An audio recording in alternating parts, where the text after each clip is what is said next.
Deməli, başlayaq. Bunları evdə baxarsınız, yaxşı. İndi, balanslı inşa növləri. Balanslı inşa növləri. Bunun birincisini də evdə baxarsınız. Balanslı inşa növü nədir uşaqlar? Balanslı inşanı hər inşaya yazmaq olmaz. Yaxşı. Hansısa yazmaq olar, burada var. Əqli səqliyə, yenə deyirəm, discussion essaylərə, bir də pozitiv negativə, advantage, outweigh, disadvantage. Adi, 4 dənə inşa növünə yazmaq olar. Advantage, disadvantage, amma 2 növ var, Biri discuss advantage, disadvantage deyil və ya, məsələn, belə bir sual versə, discuss advantage, disadvantage və ya what are advantage, disadvantage, belə bir sual versə, bu suallarda şey eləmirik, balans yazmırıq, yaxşı? Ancaq outweigh sözünü görməlisən, okey? Outweigh üstələmək deməkdir. Sadəcə yox, keyfiyyətcə, yaxşı? Outweigh də izah edin birinci. Məsələn, suallar, ingiliscə IELTS müəllimi tapırsınız, müəllimin 3 dənə müsbət tərəfi var. Birinci müsbət tərəfi evimizə yaxın olması, ikinci müsbət tərəfi materialda öz hamısı tam fiziki olaraq verməsi, yəni ondan yox fiziki verməsi, üçüncü müsbət tərəfi qiyməti çox ucuz olması. Müəllimin ancaq bir dənə mənfi tərəf var. Müəllim ingiliscəni səndən yaxşı bilmir. O müəllimin yanında gedərsən kursa, geçsən o da çıxarırdım çölə səni. Getməzsən də sənə yəqin ki. Çünki deməli 3 dənə müsbətdə də bir dənə mənfi tərəfi üstələyə bilməli. Deməli one advantage, disadvantage outweigh all the advantages. Yaxşı, one disadvantage outweigh all the disadvantages. Outweigh o deməkdir. Amma işdir imtahanda. Sən görsən ki, birinə 2 dənə, birinə 3 dənə arqument tapırsan, sən oradakı fərqi çox da gözləyə bilməyəcəksən. Ona görə çalış, çox arqument harasa tapırsansa, onu outweigh olaraq yaz. Yaxşı, bu indi advantage, pozitiv, negativ yazmalıyıq. Yaxşı, advantage-lərini izah edək. Advantage, disadvantage, outweigh izah eləməyin yolu nədir? Müəllim, deyə bilərsiniz, balans nədir, istifadə etmək olur? Yadımdan çıxacaq. Burada fayda var da. Burada var. Aha, bəli, 4 dənə inşa növündə. Əgər advantages, disadvantages, discuss, outweigh sözü olanda... Discuss yox, təkcə outweigh-ə baxırsan. Outweigh varsa, balans da olur. Outweigh yoxsa... Balans yaza bilməzsən. Çünki onsuz da özü discuss, advantage, disadvantage desə sənə, deyim, müsbətlər danış, mənfilər danış, düzdürmü? Yəni, burada səndən soruşmur da, hansı daha vacibdir, sənin şəxsi fikrin nədir, soruşmur. Onun üçün orada balans yazmaq olmaz. Özündə onsuz da balanslıq var onun. Yəni, həm müsbət, həm mənfiləri bərabər yazırsan, yaxşı? Onda həmişə yazırlar, outweigh sözünün adı. Bəli, outweigh sözünü məsələn yazırlar. Ayda, davay, kovin əbstadra. Deməli, ya da sağlayın, balanslı inşa, biz öyrənsək belə, balanslı inşa məzburi deyil. Yaxşı? Balanslı inşa yox, stabil struktur var. Mən sizə stabil strukturları göndərmişəm. Oradan baxarsınız. Və stabil strukturlar, balanslı inşa, o vaxt işə yarır ki, sənin mövzuya hər tərəfli aid eləməyinə kömək edir. Yəni, mən tələbiyə balanslı inşanı imtihana girməyə yaxın öyrətmirəm də. Əvvəldən sizə öyrədirəm ki, əvvəldən öyrədim. Çünki balanslı inşanı yazmaq daha çətindir, daha riskidir. Amma evdə saxlayın, mən öyrəndiyimi sizə bir ay ərzində öyrənsən belə, 15 gün ərzində öyrənsən belə, çoxlu inşa yazsan, sənin balanslı inşa yazaraq ala biləcəyin ən pis bal, one side yazaraq ala biləcəyin ən yaxşı bal qədər olacaqdır. Arada fərq budur. Okay? Risk olmasına baxmayaraq, reward daha yuxarıdır. Okay? Bəli, mümkün qədər, mümkün inşallah balans yazırıq. İndi, sizə verəcəyim şey nədir?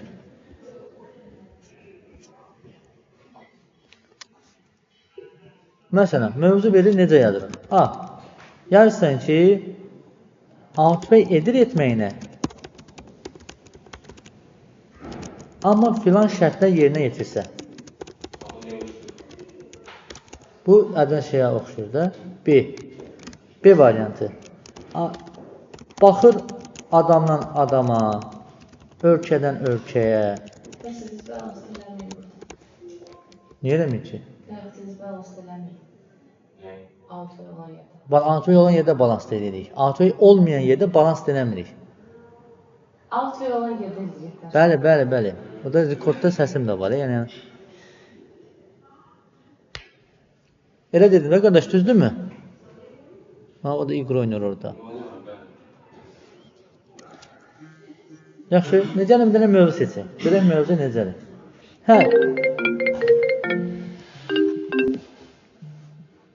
Mükəm bir necələ. Səminə, buradan bura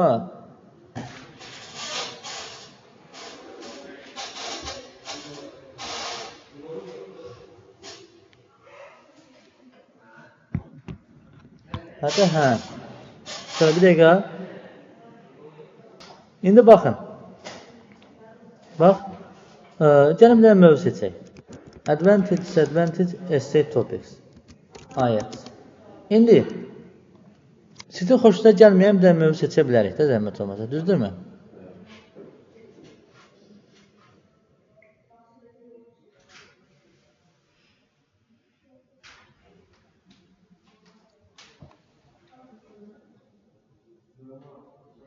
Bir de bunu ya da C ile bunun ikisinin karşılığı.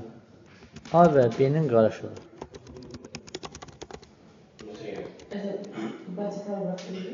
Aha. Hamısında bunların hamısında body paragraph 3 olacaqdır. Yox, 3 olmayacaq. Burada 2 body olacaqdır. Yox, yox. Yəni deyirəm ki, bu neçə cür yanaşmaq olar buna. Bu A birinci body, B ikinci body deyil. Yəni yanaşma metodika. Hansı metoddan istifadə edə bilərsən? Birinci metod odur ki, out ve 7'dir. Məsələn, belə olanda out ve 7 deyirsənsə, body 1-də out ve 7'yi hallar, body 2-də bu out ve'yi riskə atan amillərə qarşı hansı tədbirlər görülübsə, yəni mütləq if ilə cümlələr yazırıq. If cümlələri ilə yazırıq. Məsələn, deyirsən ki, müəllimin kobud olmağı işə yarayırmı? Məsələn, deyirsən, müsbətli ya mənfidir. Deyirsən, müsbətləri mənfini östəliyir. Hansı hallarda? Məsələn, birinci birdə müəllimin kobud olmağının müsbət tərəflərini danışırsan. Birinci müsbət nədir? Məsələn, sinifdə deyilən şey həmin dəqiqə edilir. Müzakirə olmur. Yəni, tələbə sorğulamağa vaxt olmur, deyilən şeydir deyə və müəllimin də təcrübəsi çox deyil, daha çox söhbət olur. Düzdürmü? 2. Tələbədə biri digərinə mane ola bilmir. Çünki müəllimdən qorxurlar. Düzdür? 3-cü. Barışdır. Amma o şərtdən ki, tələbəyə şəxsiyyətinə təhqir olunmursa. Müəllim kobud ola bilər. Tələbəyə söz eşməyə bilər. Tələbəyə haqq verməyə. Amma şəxsiyyət təhqir edirsə, müəllimə hörmət olmayacaqdır, qulaq asmaq istəməyəcəklər. Yəni, bu şərt yerinə götürülsə, o müsbət tərəfə qoşulacaq. Əks tədbirdə nə olacaq? Dərsdə heç kim müəllim istəməyəcək, qulaq asmaq istəməyəcək və fəndən ümumiyyətlə nifrət edəcəklər. Bad 2-də onun nifrət məsələsini danışacaq da. Yaxşı? Hə? Kim deyək sanmıdır? Sonra, bad 1-də.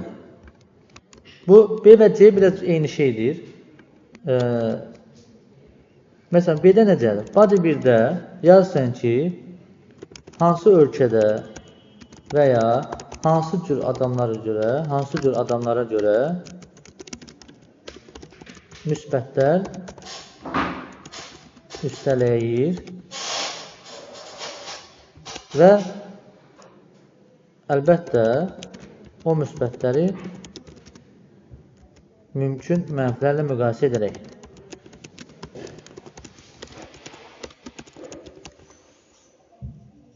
B-də isə, bad 2-də isə hansı ölkədə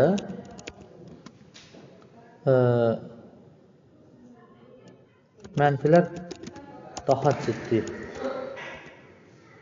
ciddi problem yaradır və mümkün müsbətləri mənasız edir.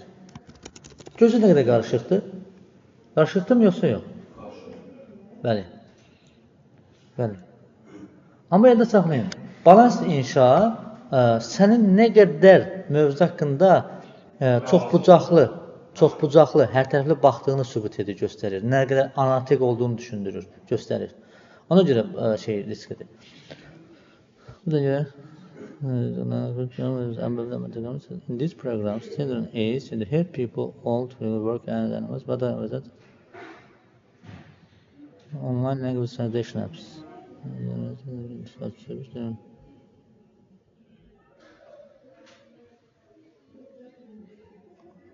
Hamısı A2 sözün şişi kimi görməyəcək də.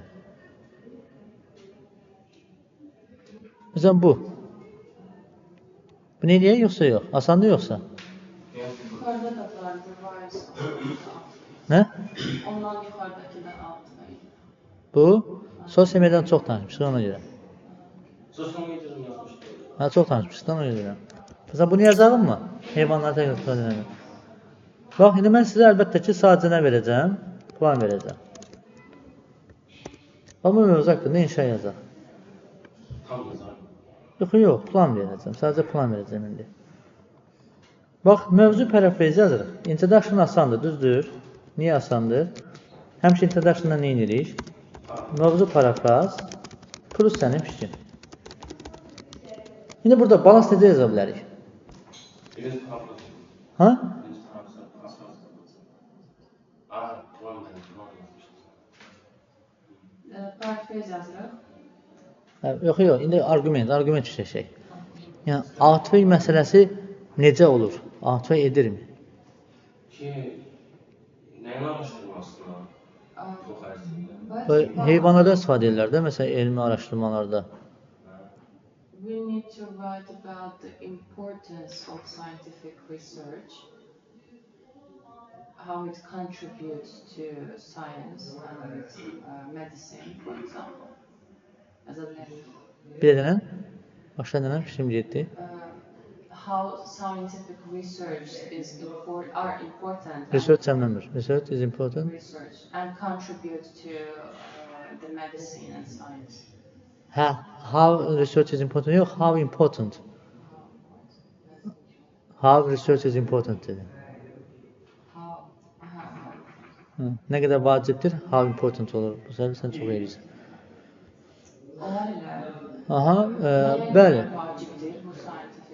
Bəli, deməli, it depends, deməli, sənin fikrin deməli burada nədir? It depends on the magnitude, magnitude nədir? Vaciblik, önəmlik, böyüklük. Of the research done.